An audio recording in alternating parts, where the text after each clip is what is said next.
4వ సూర 144వ ఆయతులో ఏ రకంగా చెప్తుంది అని అంటే, ఓ విశ్వసించిన వారలారా అంటే ఓ ముస్లింలారా, విశ్వాసులను వదిలి అవిశ్వాసులను మిత్రులుగా చేసుకోకండి.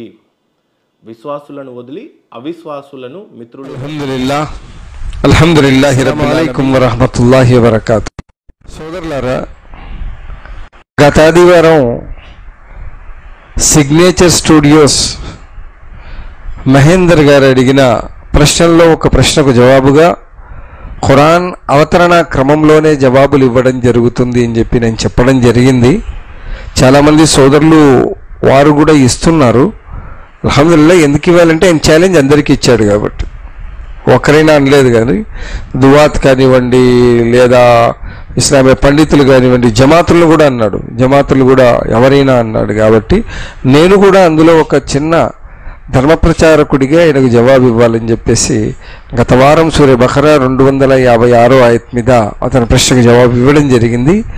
ఇది ప్రధానమైన ప్రశ్న అండి. ఎందుకంటే దీనికి తగులుకొని ఇంకోటి సూర్య మాయిదాది, మళ్ళీ సూర్య అన్ఫాల్ది, సూర్య తౌబాది ఏవైతే పెట్టాడో ఇటువంటి ఆలోచనతోనే అవన్నీ వచ్చాయి. ఎందుకంటే ఆయన నిన్న షఫీతో చేసిన ఒక ఫోన్ డిస్కషన్లో ఏమన్నాడంటే, ఆ ఆయత్ల క్రమం చూస్తే భారతదేశంలో మా పరిస్థితి ఏంటి అన్న దాని మీద మాకు చాలా ఇదిగా ఉంది అన్నాడు. వాస్తవానికి 1000 సంవత్సరాలు ముస్లింలు ఇక్కడ జీవితం గడిపేశారు. ఏం జరిగిందని, ఇంకేం జరగబోతుందని. 1000 సంవత్సరాలలో మిమ్మల్ని అందరినీ మార్చేసింటే ఈ పాటికి 130 కోట్లలో 100 కోట్లు ముస్లింలు ఉండేవాళ్ళు, మిగతా వాళ్ళు ఉండేవాళ్ళు. అలాంటివి జరగలేదు కదా. ఇస్లాం ధర్మంలో ఎక్కడా కూడా ఎవరిని బలవంత పెట్టదు, ఇస్లాంను అనుసరించమని కోరుతుంది కానీ ఎవరిని బలవంత పెట్టదు. అయితే ఏ ఆయత్ అయితే ఆయన ప్రశ్నించాడో స్వయంగా చాలామంది ముస్లింలు కూడా ఈ విషయంలో ఒక్కొక్కసారి కన్ఫ్యూజ్ అయ్యి కొన్ని ఆన్సర్లు ఇవ్వడం జరుగుతుంది. చాలామంది ముస్లింలు కన్ఫ్యూజ్, లదీన ఆమను లా తత్తఖిదుల్ కాఫిరూన ఔలియా మిన్ దూనిల్ ముమినీన్. విశ్వసించిన ప్రజలారా, విశ్వాసుల్ని వదిలి సత్య తిరస్కారులను మీరు మీ స్నేహితులు అని అనువాదం జరుగుతుంది. స్నేహితుల్లో హితమన్న పదం ఉంది కాబట్టి ఔలియా అంటే సంరక్షకులు. అసలు అరబీ పద అనువాదం సంరక్షకులు. స్నేహితుడు సంరక్షకుడిగా ఉంటాడు కాబట్టి ఈ పదం ఇక్కడ స్నేహితులుగా తెలుగులో అనువాదం చేయడం జరుగుతూ ఉంటుంది. హితం కోరేవాడు. అసలు ఇది ఖురాన్ నేను గతంలో కూడా చెప్పాను. ఖురాన్ని చదివేటప్పుడు ఖురాన్ షాన్ నుజూల్ అని చెప్పి అంటారు. ఖురాన్ ఏ ఆయత్ ఎందుకు అవతరించింది, ఏ అధ్యాయంలోని భాగం ఏ సమయంలో ఏ సందర్భాన్ని బట్టి వచ్చింది. ఇందాక మా అశోక్ చెప్తూ వచ్చాడు. ప్రవక్త గారి సల్లల్లాహు అలైహి వసల్లం సందర్భాన్ని బట్టి ప్రశ్నలకు సమాధానంగాను విభిన్న కోణాల్లో ఖురాన్ అవతరణ జరిగింది. సోదరులారా, ప్రతి ఆయత్ను పరిశీలించేటప్పుడు ఆ కోణం వదలకుండా గుడ్డిగా ఎవరైనా ఆలోచిస్తే ఎలా ఉంటుంది అంటే, భగవద్గీతలో మీ తండ్రులు తాతలు ఎవరైతే అధర్ములై ఉన్నారో వారు అధర్ముల వైపు నిలబడిన కారణంగా వాళ్ళని సంహరించు అర్జున. ఒకవేళ నువ్వు సంహరించకుంటే వేరే వారి ద్వారా దైవం ఆ పని చేయిస్తాడని చెప్పింది. దాన్ని ఎవరైనా మూర్ఖపు మనిషి, మనమైతే మూర్ఖులం కాదు, తెలివైన వాళ్ళమే కాబట్టి మనం ఏ గ్రంథంలో ఏ విషయం ఎందుకు వచ్చింది అన్నది మనకు ఆలోచన ఉంది.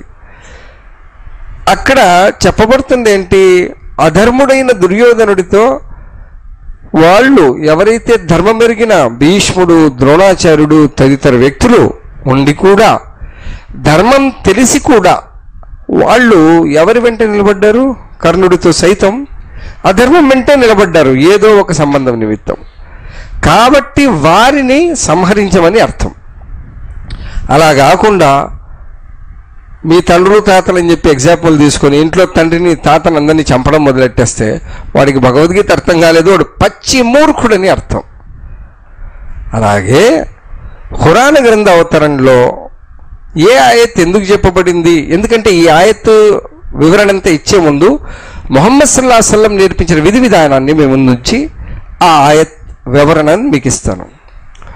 రసూలుల్లాహ్ సల్లల్లాహు అలైహి వసల్లం మక్కా నగరంలో ధర్మ సందేశం ఇచ్చి చాలామంది వారిపై చేసిన దౌర్జన్యాల కారణంగా ఆయన మక్కాను వదిలి తాయిఫ్ వెళ్ళి ధర్మ సందేశం ఇచ్చి వచ్చారు.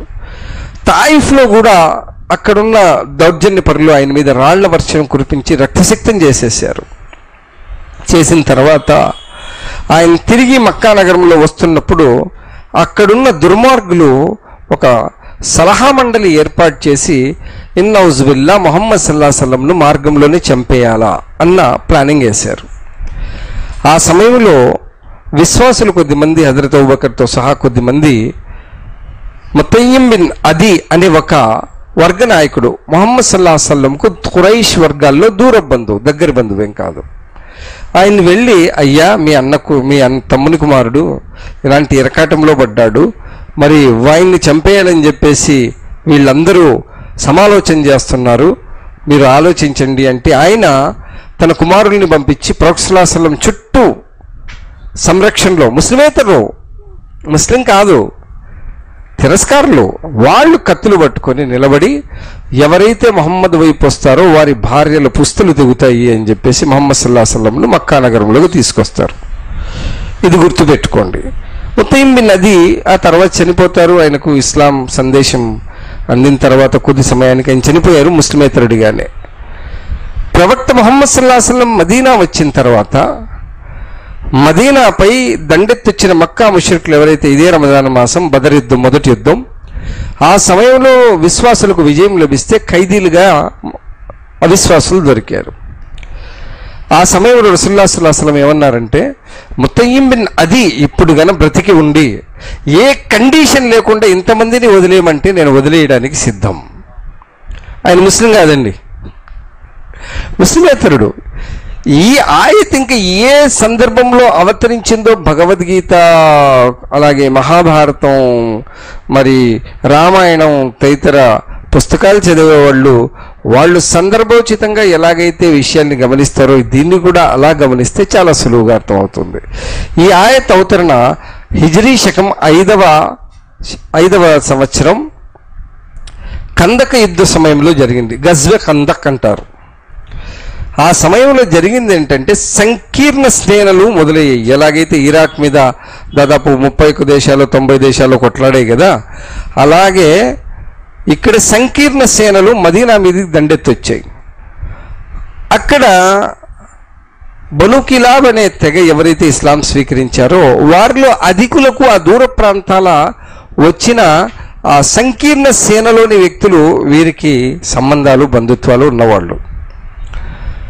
వీరి ద్వారా వారు ప్లానింగ్ ఏంటి అన్న విషయం మీద వీళ్ళని అడిగి యుద్ధ ప్రాతిపదిక ఎలా జరుగుతుంది, యుద్ధ ప్రణాళిక ఎలా సిద్ధమవుతుంది చెప్పండి అంటే వీళ్ళ అమాయకత్వంలో ఒక బంధువు మరో బంధువుకు విషయాన్ని చెప్పేస్తాడు. చాలా సన్నివేశాలు ఉన్నాయి, అసలు అర్థం చేసుకోకుండా ఏది మాట్లాడకూడదు. ఒక స్త్రీకి ఒక సన్నివేశం మీకు తెలుసు కదా, ఒక స్త్రీ తన తల్లో ఎంటుకల్లో పెట్టుకొని మదీనా నగరం నుంచి మక్కా నగరానికి ఇక్కడ ఇన్ఫర్మేషన్ ఇవ్వడానికి వెళ్తుంది. అలాంటివి చాలా ఉన్నాయి. కానీ ఈ ప్రత్యేక సంఘటన ఏంటంటే వీళ్ళు ఖిలాఫ్ తెగ వాళ్ళు కొద్దిమంది ఆ వచ్చిన సంకీర్ణ సేనలకు ఇక్కడి లోపలి విషయాలు చెప్పడం జరిగింది. ఆ సమయంలో అల్లాహ్ సుబ్హానహు వ తఆలా, ఉదాహరణకి భారతదేశంలోని మీరు ఎంతోమంది పాకిస్తాన్కు అవేంటివి మన మిలిటరీ సీక్రెట్స్ అమ్ముతూ అరెస్ట్ అయ్యారు. చాలామంది ముస్లిమేతరులే, ఒక్కడు ముస్లిం లేడు అందులో. వాళ్ళు అక్కడ హనీ ట్రాప్కు బలై, అంటే అక్కడ అందమైన అమ్మాయిల్ని వాళ్ళు ట్రాప్లో పెట్టి వీళ్ళ ద్వారా ధనమో ఏదో ఆశ చూపించి వీళ్ళ నుంచి లాభాలు ఇచ్చారు. ముద్దాడతారా మనోడని చెప్పి ముద్దాడరు కదా, తీసుకెళ్ళి చెవి మెలిచి దైల్లో పెడతారు, అవసరమైతే భయంకరమైన శిక్షలు వేస్తారు. అవునా కాదా? అదే కోణంలో ఈ ఆయత్ చెప్పబడుతుంది. ఏమంటున్నారు? మీరు విశ్వాసుల్ని వదిలి ఎవరైతే అవిశ్వాసులై ఉన్నారో వారిని మీ సంరక్షకులు, మీ హితం కోరేవారి అని అనుకోవడం ఇది పొరపాటు, ఇలాంటి తప్పు జరగకూడదు. అందుకే అల్లాహ్ ఏమన్నాడు దాని తర్వాత, అతురుదూన అన్ తజ్అలు లిల్లాహి అలైకుం సుల్తాన ముబీనా, మీరు మీకే వ్యతిరేకంగా అల్లాహకు స్పష్టమైన ప్రమాణం ఇవ్వదలుచుకున్నారా? అల్లాహ్ సమస్తం ఎరిగిన సర్వాధికారి అయిన దేవుడు. కాబట్టి మీరేదైతే ఇస్తున్నారో, మీరేదైతే వారికి సమాచారం ఇస్తున్నారో స్వయం మీకు మీరు వ్యతిరేకంగా ఇసుకుంటున్న సాక్ష్యం అది. ఇది చెప్పబడుతోందండి. అన్నగారైన తమ్ముడే, నాకంటే అన్యం కాదు, నేను 60 సంవత్సరాలోని టంగ్ స్లిప్లో అన్నాను తమ్ముడు మహేందర్ గారు. ఇదండి విషయం. కాబట్టి ఈ ఆయత ఎందుకు వచ్చింది, ఇన్షాల్లా సూర్య మాయిదాకు సంబంధించి మళ్ళీ నెక్స్ట్ సండే మేము ఉపవాస వృతంలో ఉంటాం. ఇన్షాల్లా జీవితం అల్లా ఇచ్చి ఉంటే ఖచ్చితంగా మస్జిద్ ఉస్మాన్ నుండి మీకు జవాబు ఇవ్వడం జరుగుతుంది. జజాకుముల్లాహు ఖైరన్. అస్సలాము అలైకుం వరహ్మతుల్లాహి వబరకాతుహు.